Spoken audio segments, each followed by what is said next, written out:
గిదిట్లుంటే కులగణన సంగతి ఇట్లా పెడదాం, కళ్యాణ లక్ష్మి షాదీ ముబారక్ కేసీఆర్ అట్లా పెడదాం, కాళేశ్వరం కథ అట్లా పెడదాం. ఇక చూడురా 6 లక్షల ఎకరాల అటవీ భూములు ఎటుపోయినాయి. కథ 6 లక్షల ఎకరాల అటవీ భూములు ఎటుపోయినాయి. ధరణి పోర్టల్లో లెక్కాపత్రం లేదు, గుర్తించిన ధరణి కమిటీ. ధరణి ఏమన్నాడు? ధరణి అద్భుతమైన ధరణి తీసుకొస్తే బంగాళాఖాతంలో ఎత్తారట. ఏందిరాని అద్భుతమైన కమ్మ మర్రేస్తే అటవీ భూములు, అడవి ఎంతుండే మన తాన? అడవి దాదాపు 53 లక్షల ఎకరాల అడవి ఉండే మన తాన. తెలంగాణ రాష్ట్రంలో 53 లక్షల ఎకరాల అడవి ఉంది. ఎప్పుడు? ధరణి రాకముందుకు. ధరణి వచ్చినాక ఎంత అయింది? దొరికిన అడవి 47 లక్షల ఎకరాలకు వచ్చేసింది అడవి. ఈ 6 లక్షల ఎకరాలు ఎటుపోయినాయి?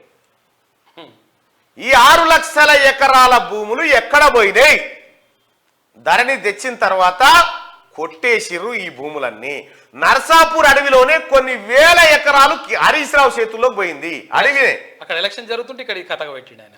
ఓవైపు కేసీఆర్ అడవులు పెంచాలే, కోతులు వాపసు, అడవులు పెంచలే, ఖతం చేసిరు అడవులను. అది ధరణి తీసుకొచ్చింది దేనికోసం అంటే కంప్లీట్ గా మీకు ఒక కబ్జా పెట్టి రిజిస్ట్రేషన్ చేసుకున్నారు. అవి దొంగ రిజిస్ట్రేషన్. ఈ ధరణి కథ ఏందో చెప్తా. ధరణి రాకముందుకు ధరణి అంటే ఏంటంటే భూమి అన్నట్టు. ధరణి అంతే. అవని అన్న, ధరణి, ధరిత్రి అని భూమి అన్నట్టు దాని పర్యాయ పదాలు. రైట్గా ఇక్కడ ధరణిని తీసుకొచ్చి ఏం చేసి, అంతకుముందుకు ఏం జరిగింది? కేసీఆర్ కంటే ముందు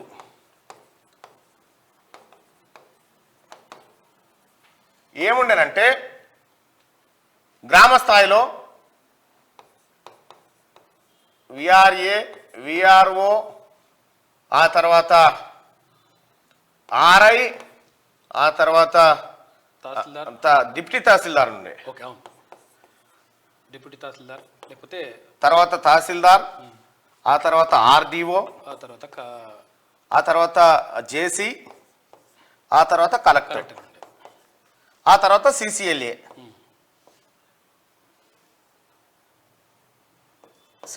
ఇవి ఉండేటి.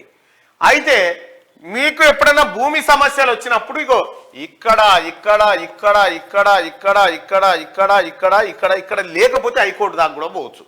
ఈ వ్యవస్థ ఉండేది. ఇక్కడ ఎక్కడో చోట పరిష్కారం అయ్యేది మీ భూమి సమస్య.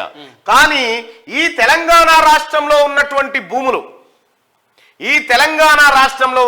భూములు ఎక్కడ పోవాలి? కేసీఆర్ ఈ ప్రజల భూములు, ఈ లక్షలాది సంపద కొట్టేయాలంటే ఏం చేయాలంటే ఇగో ఇదంతా తీసేసిండా ఏడికి, ఇగో జేసీ దాకా అందరినీ మీరెందుకు పనికిరారు, మీరు భూమి రికార్డులా లేలు పెట్టొద్దని ఒక్క కలెక్టర్ కు మాత్రమే అధికారాలు ఇచ్చిండు. కలెక్టర్ ఊర్లో పోయి చూస్తాడా? కలెక్టర్ కు అధికారాలు ఇచ్చి ఏం చేసిండు? ఈ ధరణి తాళం చేయి కలెక్టర్ చేతికి ఇచ్చి ఏ భూమి ఎవరికి మార్చాలి, ఏ భూమి ఎక్కడ పెట్టాలి అని చెప్పడం కోసం ఈ కలెక్టర్ దగ్గర తాళం చేయిస్తే ఈ కలెక్టర్ కాడ ఎవరిని పెట్టిండు? మళ్ళా ఈ బిహారీ ముఠా ఏదైతే ఉందో ఈ ముఠా దాని కింద ఉన్నటువంటి కొంతమంది చెంచాగాళ్లతోటి ఈ కలెక్టర్ వ్యవస్థను ఏర్పాటు చేసి ఇక్కడ ఉన్నటువంటి అమయ్ కుమారు, నవీన్ మిట్టల్ ఇట్లా చాలా మంది ఏం చేసిరంటే ఈ కలెక్టర్లు అంతా కలిసి కేసీఆర్, కేటీఆర్ ఇవ్వని చెప్తే వారి తాళం తీయాలి, అందులో ఈయన భూమి వానికి చేయాలి, వాని భూమి వీనికి చేయాలి. ఇగో ఇట్లా మొత్తం లక్షలాది ఎకరాల సంపద కొట్టేసిర్రు.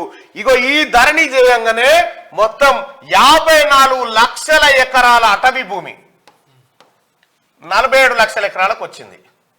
53 లక్షల ఎకరాల అటవీ భూమి 47 లక్షల ఎకరాలకు వచ్చింది. అంటే ఈ 6 లక్షల ఎకరాల భూమి ఎటుపోయింది?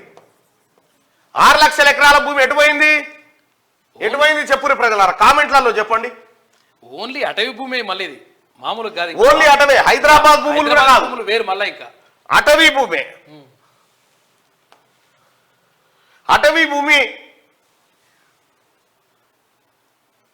రేవంత్ పాలనలో కూడా త్వరలో అనే పదం పదే పదే వింటున్నామంటున్నారు. మీకు ఇంకా ఒడ్లుగానే వీడియో అన్నట్టు బేట పెడుతురు, శ్రీకాంత్ పెడుతురు. కానీ 6 లక్షల ఎకరాల అటవీ భూమి, 6 లక్షల ఎకరాల అటవీ భూమి కేసీఆర్ అండ్ దొంగల ముఠా పాలైంది ఓన్లీ అటవీ భూమే. ఈ భూమి ఎటుపోయిందంటే అగో గది కథ.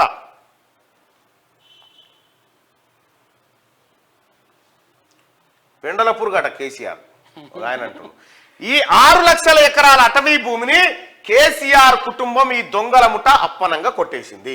రాష్ట్రంలో దాదాపు 6 లక్షల ఎకరాల ఫారెస్ట్ ల్యాండ్ ధరణి పోర్టల్లో కనిపించడం లేదని ధరణి కమిటీ గుర్తించింది. ఈ భూములన్నీ ఎటు మారాయో ఎవరి పేర్ల మీద ఉన్నాయో తేల్చేందుకు సిద్ధమైంది. దీనిపై రాష్ట్ర ప్రభుత్వానికి త్వరలోనే సిఫార్సులు చేయనుంది. ధరణి పోర్టల్లోని సమస్యలు, పోర్టల్ రీకన్స్ట్రక్షన్ పై CCLA కన్వీనర్ నవీన్ మిట్టల్ ఆధ్వర్యంలో ఏర్పాటైన ధరణి కమిటీ శనివారం సెక్రటేరియట్ లో ఫారెస్ట్, అగ్రికల్చర్ అధికారులతో సమావేశమైంది. ఈ సందర్భంగా ఫారెస్ట్ ల్యాండ్స్ పై విస్తృతంగా చర్చించింది. ఫారెస్ట్ యాక్ట్ లో సెక్షన్ 15 ప్రకారం రాష్ట్రంలో అటవీ భూములు 53 లక్షల ఎకరాలుగా ఉన్నది. కేసీఆర్ కు తెలంగాణ రాష్ట్రాన్ని అప్పచెప్పేటప్పుడు 53 లక్షల ఎకరాల అడవి ఉండే.